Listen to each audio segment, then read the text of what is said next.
They shined on screen, but what final wishes did they leave behind? Could a single clause rewrite their legacy? These shocking and bizarre celebrity wills will leave you speechless. Behind the glamour and fame of Hollywood's golden age, stars lurked secrets that only emerged after their final curtain call. From mysterious beneficiaries to supernatural codes, eternal roses to bitter family feuds, these legendary figures took their biggest revelations to the grave, or dramatically unveiled them in their wills. While alive, these stars carefully crafted public personas, controlling every aspect of how the world perceived them. But in their final arrangements, their true selves often emerged through the surprising, touching, and sometimes shocking provisions of their wills. These legal documents offer us a rare, unfiltered glimpse into the private thoughts and feelings of people who spent their lives pretending to be someone else. Whether motivated by love, spite, superstition, or the desire for control,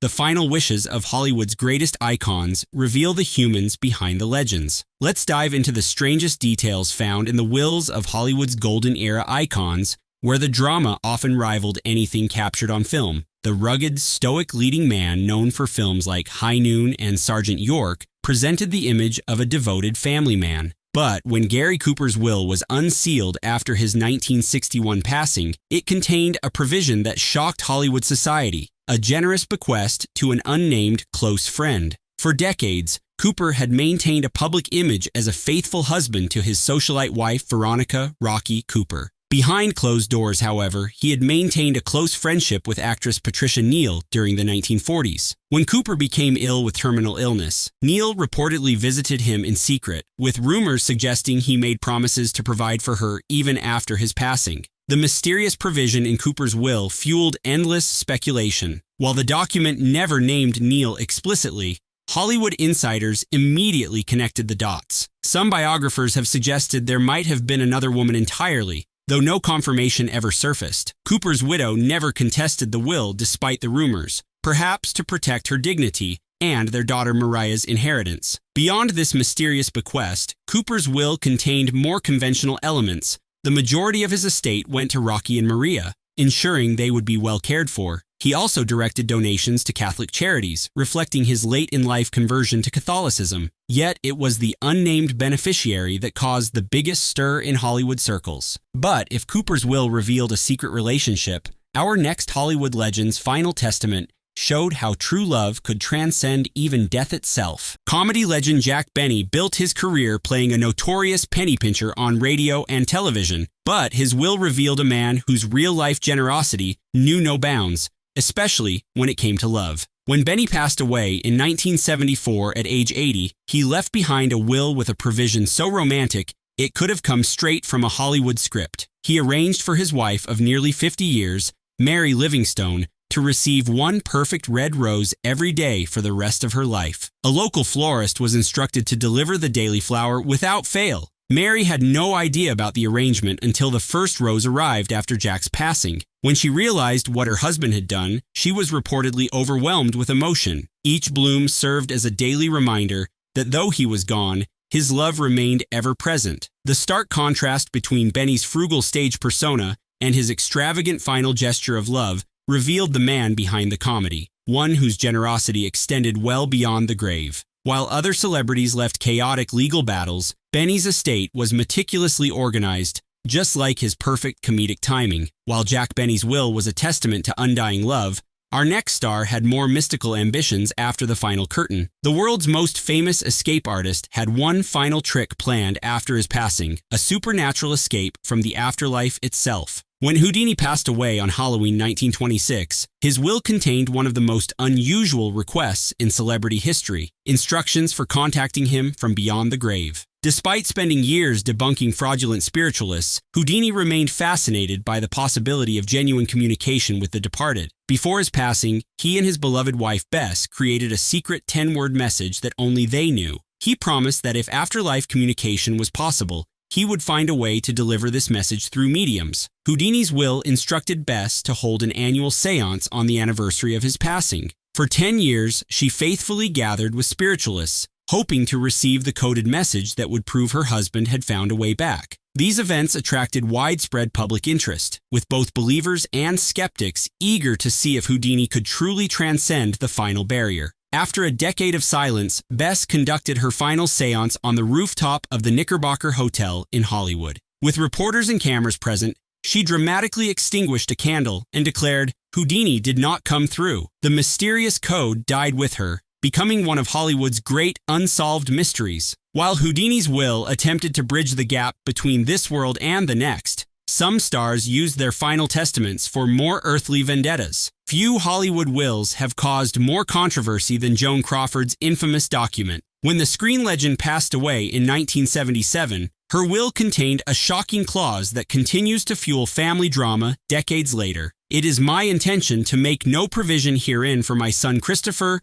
or my daughter Christina, for reasons which are well known to them." With those 16 cold words, Crawford disinherited 2 of her 4 adopted children. Christina later retaliated with her explosive memoir, Mommy Dearest, painting Crawford as a difficult and controlling mother, forever changing public perception of the Oscar-winning actress. While Crawford's other 2 adopted daughters, Cindy and Kathy, received generous inheritances, Christina and Christopher were completely cut out of the estimated $2 million estate. The will's harsh language seemed to confirm the troubled relationship Christina would later describe in her book, which detailed allegations of challenging behavior and strict discipline throughout her childhood. Legal experts noted the careful wording, which made the will difficult to contest. Though Christina attempted to challenge it in court, she and Christopher received only a small undisclosed settlement, nowhere near what they might have inherited had they remained in their mother's good graces. Crawford's final act of control spoke volumes about her complicated personality and relationships, showing that even in her final arrangements, the drama that surrounded one of Hollywood's most complex stars continued. From family feuds to international politics, our next star's will shocked the world with a surprising reconciliation that no one saw coming. The sultry, androgynous star who defined Hollywood glamour left behind a will as enigmatic as her screen persona. When Marlene Dietrich passed away in 1992 at age 90, her final wishes revealed surprising contradictions that mirrored her complex life. Dietrich had famously opposed the Nazi regime during World War II, becoming an American citizen and performing for Allied troops in defiance of Hitler. For years, she refused to return to Germany, viewing it as a homeland that had betrayed her. Yet her will contained an unexpected provision. The bulk of her estate, including her massive collection of letters, photographs, and film memorabilia, was left to the city of Berlin. Even more surprisingly, she chose to be buried in Berlin beside her mother, despite having lived most of her later life in Paris and New York. This posthumous reconciliation with her homeland shocked many who knew her bitter history with Germany. Her will also revealed the existence of an extensive collection of love letters detailing friendships and relationships with some of the most famous figures of the 20th century, including Ernest Hemingway, John F. Kennedy, and Edith Piaf. These documents confirmed what many had suspected. Dietrich's personal life was as bold and unconventional as her film roles. Perhaps the strangest detail was her insistence that there be no grand funeral service. Despite being one of the most photographed women of her era, she wanted no public spectacle in her final farewell, preferring to fade from the spotlight on her own terms. While Dietrich sought privacy in her final arrangements, our next Hollywood legend was fighting a battle for control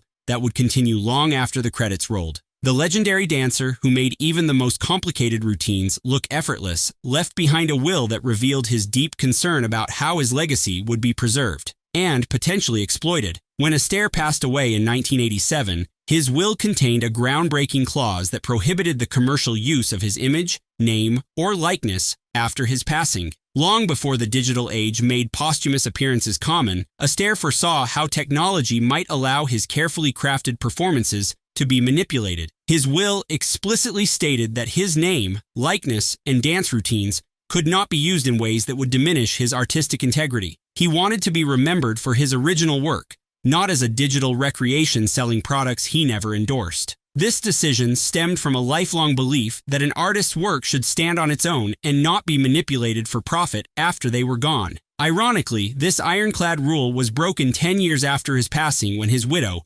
Robin Smith Astaire, sold the rights to his image for a vacuum cleaner commercial featuring a digitally recreated Astaire dancing. The decision outraged fans and critics who felt it violated his explicit wishes. Robin defended the move, arguing it was done to honor his legacy, but many viewed it as a betrayal of his well-documented stance. While Astaire's will tried to protect his artistic legacy, our next star used her final testament to deliver a scathing critique of the industry that made her famous. The iconic star of Sunset Boulevard used her will to deliver one final performance, a scathing critique of the industry that made her famous. When Swanson passed away, her will included a letter lambasting the modern film industry for prioritizing profit over artistic vision. The silent film star, who had witnessed Hollywood's evolution over decades, urged future filmmakers to recapture the magic and creativity that defined cinema's golden age. Beyond this passionate final message, Swanson's will contained eccentric requests about her burial. She asked to be interred with specific personal items, including a small vial of perfume supposedly gifted by an unnamed European royal, and a silk scarf she had worn in one of her early films,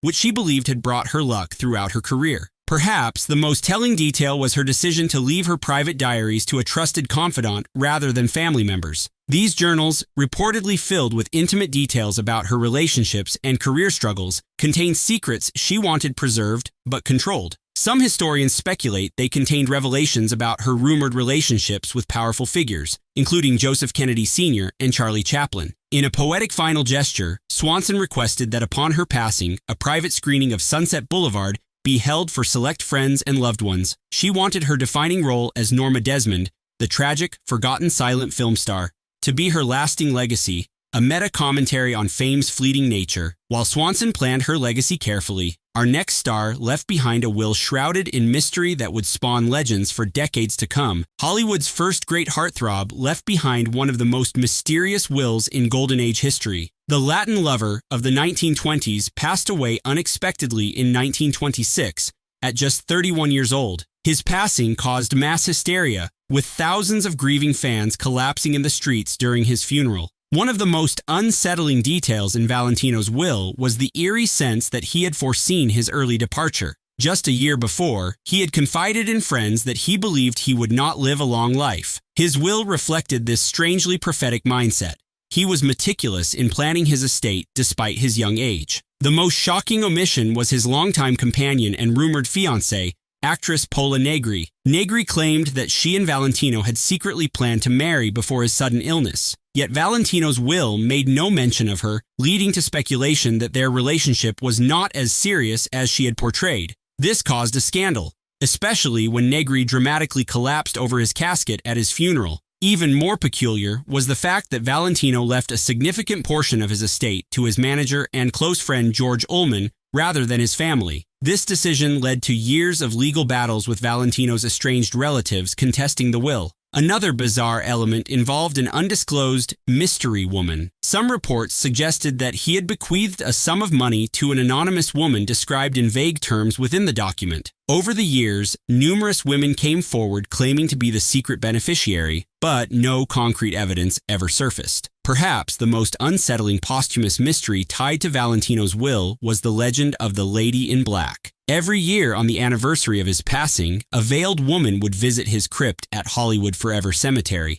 leaving behind a single red rose. While many believed this was a devoted fan, some speculated that it was someone directly linked to Valentino's will, perhaps the anonymous beneficiary or a former lover who had been left out of his estate. While Valentino's will created mysteries that outlived him, our next star's final testament showed how love can transcend even our final moments. The queen of screwball comedy was beloved for her sharp wit, dazzling beauty, and effortless comic timing. She was also deeply devoted to her country, tragically lost in a plane incident in 1942 while returning from a war bond rally. Though her life ended at just 33 years old, her will revealed some intriguing and deeply personal details that reflected both her humor and her devotion to those she loved. One of the most unusual clauses in Lombard's will was a provision dedicated to her pets. A lifelong animal lover, she left a substantial portion of her estate specifically for the care of her beloved dogs, ensuring they would be well taken care of for the rest of their lives. This was highly unusual at the time, as pet trusts were not common in the 1940s.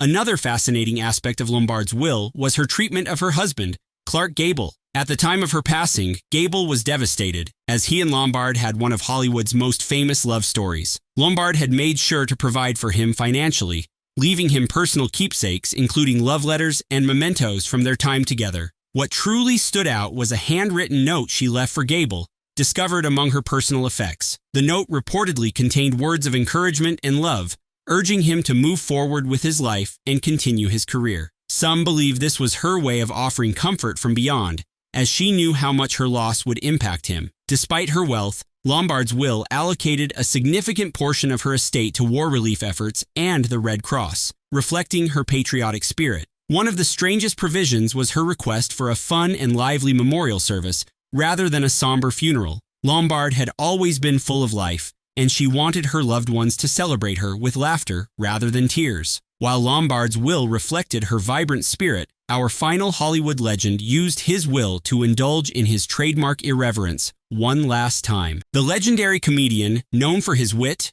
disdain for authority, and love of beverages, left behind one of the most bizarre and fittingly humorous wills in Hollywood history. Famous for his misanthropic persona in films like My Little Chickadee and Never Give a Sucker an Even Break, Fields maintained his eccentric personality even in his final arrangements. One of the strangest details in Fields' will was his insistence that a portion of his fortune be set aside to establish a home for orphan children, under one condition: no preachers allowed. Fields had a lifelong distrust of organized religion and clergy, often incorporating satirical jabs at them in his films and personal life. His will explicitly stated that any orphanage benefiting from his money must not involve religious figures in its operations. This stipulation raised eyebrows, but it was classic W.C. Fields, charitable but with an irreverent twist. Another heartwarming request was his dedication of a separate sum of money to provide for the care and well-being of stray dogs. Fields had a soft spot for canines, and despite his reputation as a cantankerous curmudgeon, he was known to go out of his way to feed and shelter stray dogs in his neighborhood. His will ensured that even after his passing,